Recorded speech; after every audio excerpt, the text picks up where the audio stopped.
За сайн амраа. Сайн байна. Юу гэж юм? Өнөөдөр Central Park-ийн iTrip цалт дээр ирсэн. Аялын зөвлөгөө авах гэдэг чинь. Удахгүй аялах гэж байгаа юм бол. Тий. Грек ус руу эсвэл Турк ус руу аялах гэж байна. За. Өөр аялыг юу гэж үздэг вэ?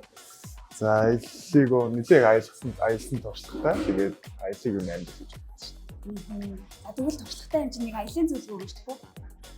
За аялын зөвлөх шаардлагатай санкцсан яагаад гэвэл нислэгийн физтэй hotel booking, airport taxi тэгээд eSIM, data cloud-ыг бүгдийг дор шилждэг санкцсан. Тэгээд ер нь бол iTrip-ийн аялын зөвлөх дээр ирж аялын зөвлөгөөнүүдээ авах юм дуртай. За баярлалаа. За тэгвэл аялалд явахдаа яг 3 хаан зүйлийг авч явна гэвэл юу авч явах вэ?